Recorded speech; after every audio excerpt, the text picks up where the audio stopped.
Good morning once again, everyone. Thank you for the opportunity.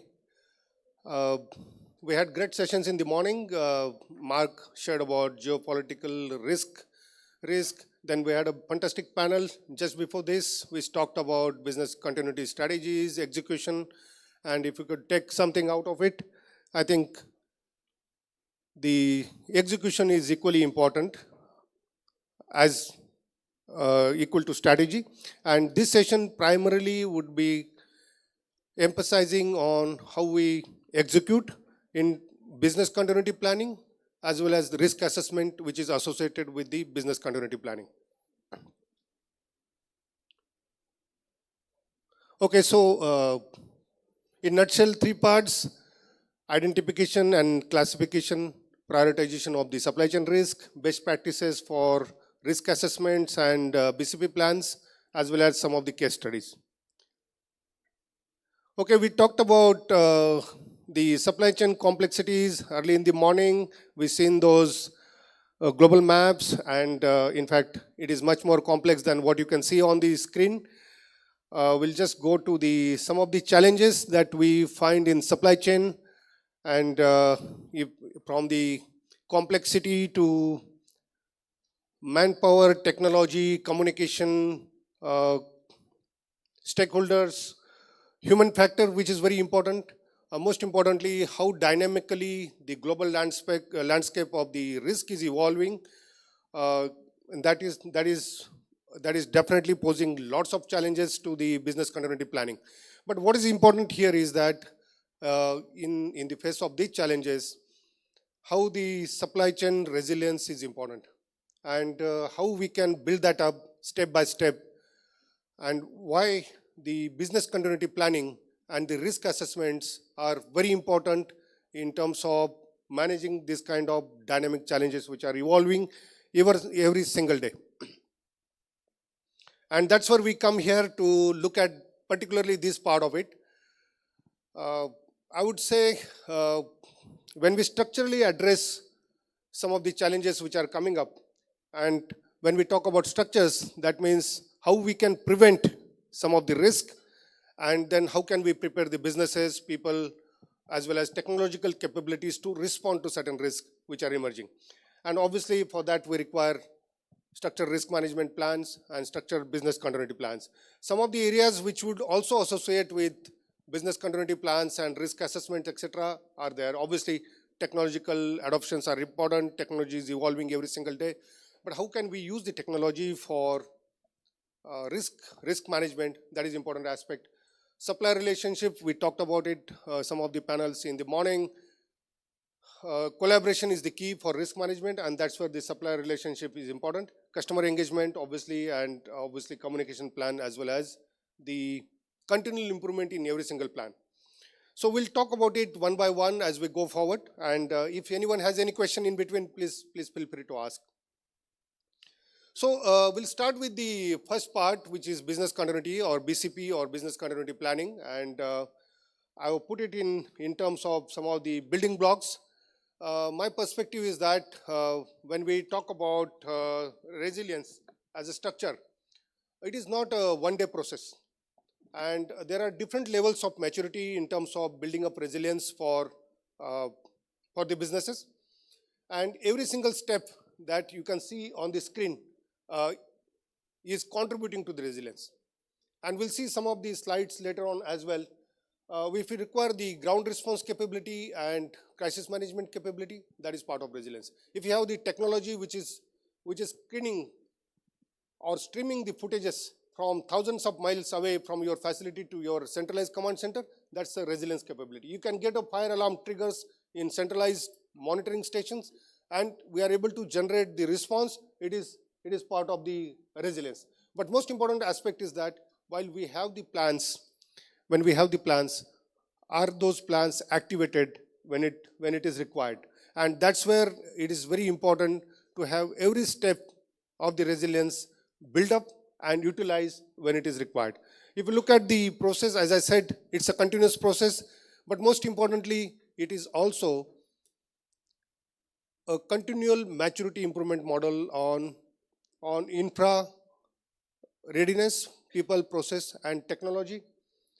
If you look at TAPA FSR standards and why they are important for resilience, because every single step on this, whether it is infra, whether it is technology, people, every single step is mandatory in terms of implementing that standard. The moment those standards are implemented, resilience is already built up in the system. Predictive intelligence capability is very important, though it might look like a very technological term, but predictive intelligence is a basic model. How can we predict based on the incident data and be prepared for preventing such incidents in future and also responding to them, as well as the response capability, and most importantly, the 6th point, which is standardization. We can use many standards, particularly TAPA, FSR, TSR, JSR, and business continuity and new standards which are coming up to build up resilience in the system. If you look at BCP as a plan, it will look like this. As I said, different companies will have different levels of maturity model on resilience program. BCP is only one step in building up the resilience, and all other steps are equally important. BCP as a standardization, whether it is ISO 22301, which is a business continuity standard globally adopted. If it is certified for that, definitely it is well and good, but every other step is equally important. And as I said, TAPA FSR definitely helps and contributes heavily to building up the BCP in any organization. Okay, so when we implement business continuity, typically, how would it look like? So somebody says, some organization says, we are business continuity certified. What does that mean? If it means that every aspect of business continuity requirement is implemented, it is effective, and most importantly, it is implemented across the organization. All business lines, all geographies, all units. And that is where the business continuity dashboard can help in terms of risk. It can be adopted, it can be evolved the way the organization, based on the nature of organization, or the requirement of organization, or maturity level of the organization. But what it is important to look at, if you look at the requirements from BCP strategy, facility requirements, infrastructure, alternate facilities, people commitment or capability, as well as if you look at the testing, and most importantly, partners and supply chain BCP. All of us are dependent on many partners in the ecosystem, whether it is suppliers, service providers, technology vendors, or a lot of others. If they are resilient, our business is resilient.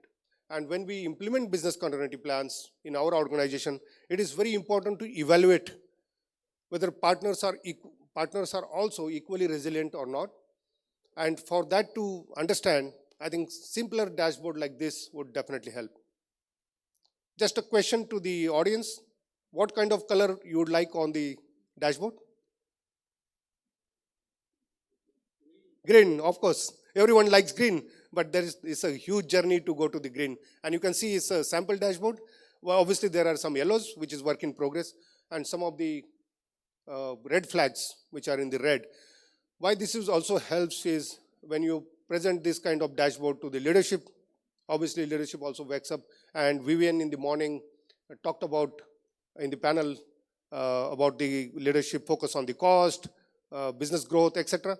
What is important here is that when every single thing is in green, that means business is most robust, and that robust thing on the risk structure will definitely drive the growth as well as the top line. How this is arrived, there are certain scales. Obviously, everyone can define their own scales for partner BCP, risk assessments, facility robustness, people capability, training awareness, testing exercises, as well as internal audit. And this can be defined internally with the internal teams, or some of the consultants like us can also help the organizations. Okay, so that was on the nutshell on the business continuity, which is a larger, I would say, larger program. It takes time for organizations from building up building up basic steps of first response to go to business continuity certification at the top of the pyramid. But at the same time, we all know about the risk assessments, risk evaluation, risk classification, etc., and why it is important. And my perspective is that risk assessment or risk assessment checklist is a great way to build the resilience. And if you look at TAPA standards, I think it's also in a way checklist, which if it is, everything is yes, obviously we are TAPA certified, and that definitely helps in terms of building up the resilience part of it. So some of the checklist I have suggested here, which would help. But what is important is on the risk checklist is risk awareness in the organization. For any risk to be mitigated, that risk needs to be reported first. And for that risk to be reported first, people need to be aware about the risk scenarios. A simple example, if we have a warehouse with the inflammable material stored inside, obviously no smoking is a fundamental thing. But if somebody is smoking there, somebody has to report it. If people are not wearing the PPEs, personal protection equipment, and they're climbing on these high-rise steps, they may fall down. People injury, big risk to the organization, brand reputation. But somebody has to report that. And for that, the awareness is the important aspect. The next important thing is when incident is reported, it needs to be mapped. And there has to be a complete tracker so that over the period of time, we can build the trends as well as the hotspots. So based on the incident reporting, obviously the response plans and crisis management plans.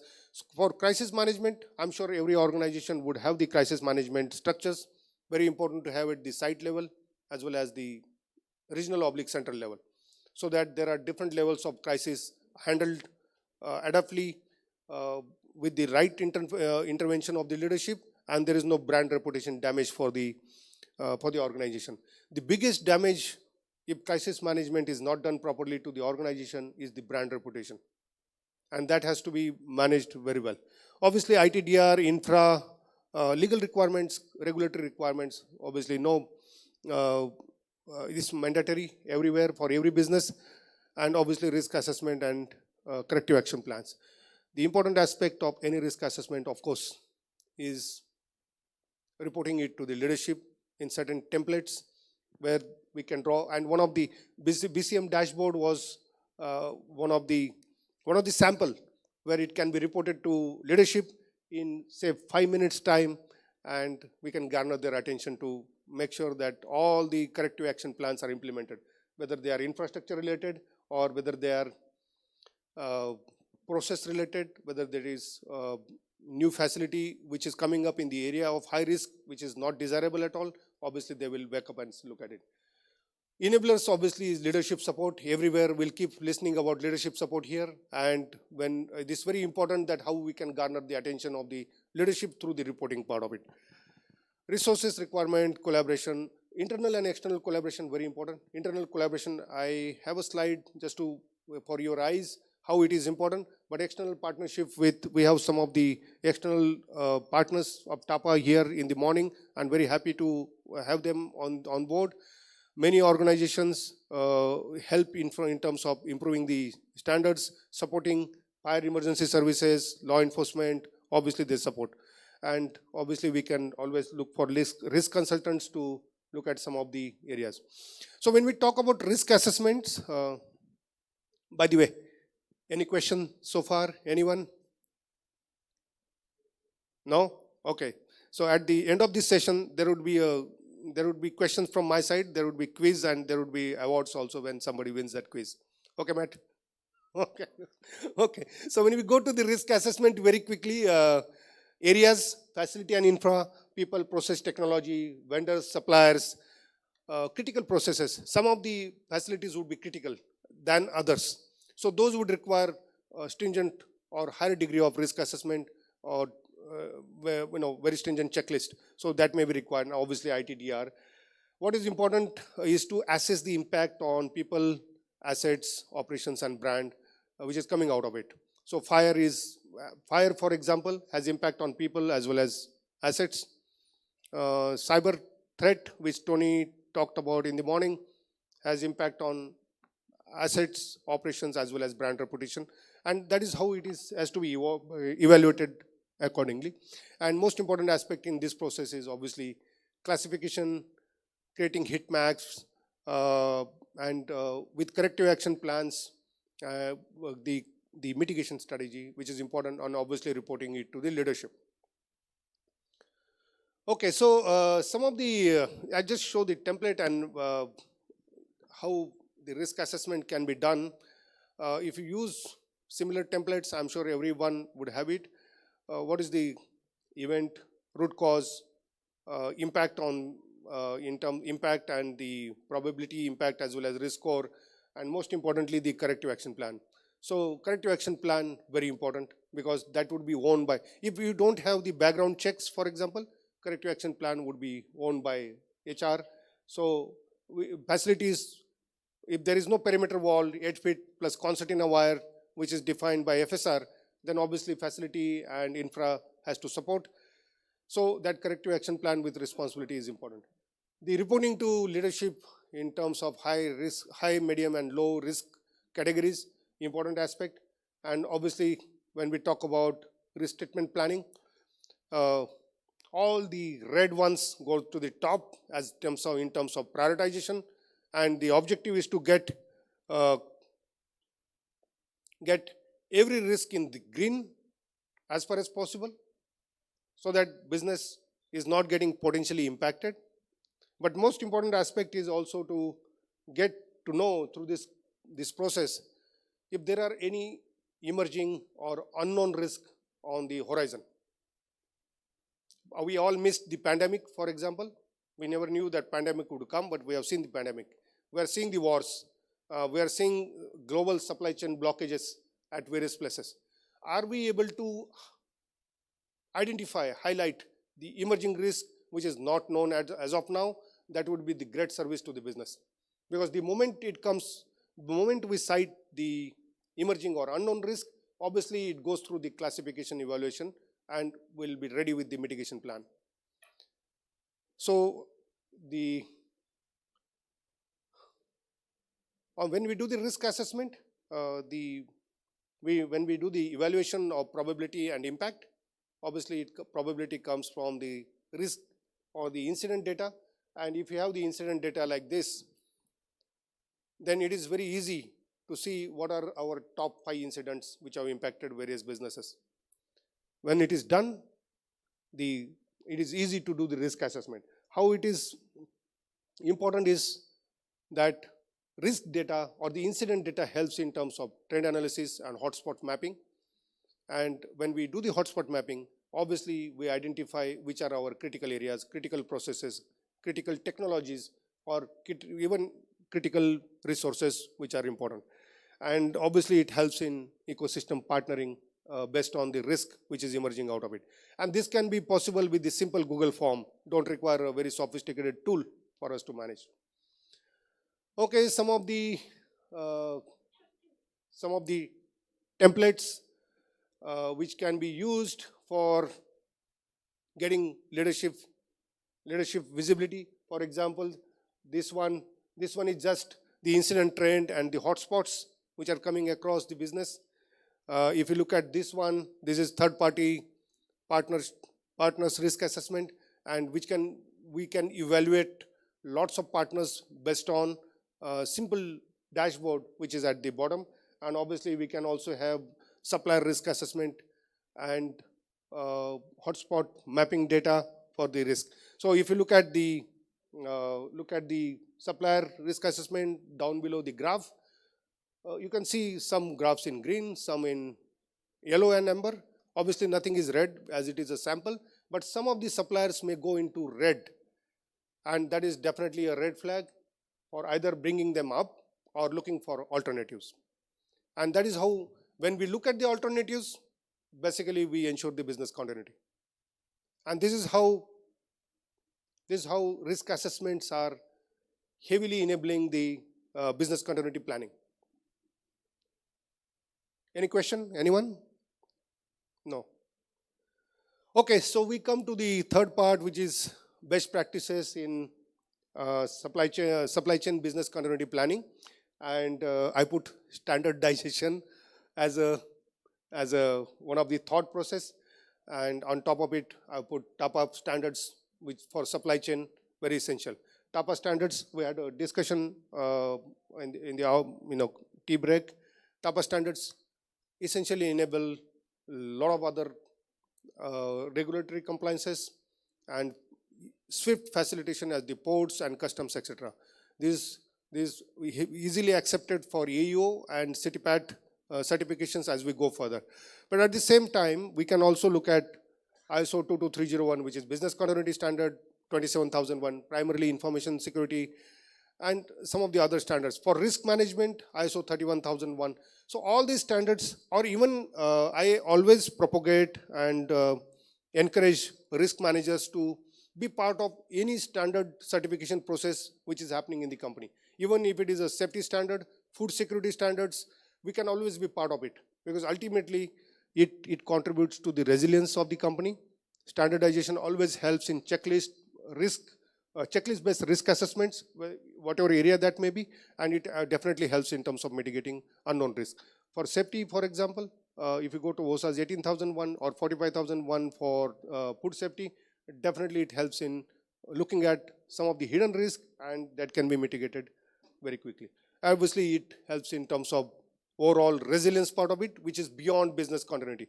So business continuity, standardization, certification is one part of it in gearing up the system, companies, organization, people to the certain level of resilience. And by having the PDCA, Plan, Do, Check, Act cycle every year, every quarter, it helps having that dynamic systemic process present in the organization. But ultimate objective is, as we heard in the panel, top line, how business can grow sustainably, and how can we mitigate a lot of risk, and by that way, reducing a lot of bottom line expenditures, cost, legal and regulatory requirements, or the liabilities. And most important aspect is brand reputation. Okay, some of the case studies. Pandemic, we all came out of it. We should be fortunate, thanking gods. Most important aspect on supply chain is it was gradual recovery. We came through the digital transformation and supply chain fulfillment. Whole world was going through the pandemic, but nobody was hungry. And that was important aspect of supply chain fulfillment. War we have seen, we are going through Ukraine-Russia war, Suez Canal conflict was there, the blockage was there, but we looked at it. But most important aspect is final one, site BCP plans, how they help in terms of resilience, operation continuity, proactive mitigation, and brand reputation. I'm again and again using brand reputation as a great beneficiary of the resilience as a process. Okay, so I'm getting signals that curtail the thing. True value of BSIM is not invoking business continuity. And what does that mean? Is recovering the processes when disruption happens before the RTO, recovery time objective. Because recovery time objective is defined where business will not get impacted. That can happen only with prevention and prevention plans and building up response capabilities. And in the nutshell, that means supply chain resilience. So that's a final slide from my side. I work for IRIS Consulting, which is in consulting from physical, technology, digital, as well as risk management, and we have presence across India, Asia Pacific, as well as Gulf and Africa. And I open this for questions now.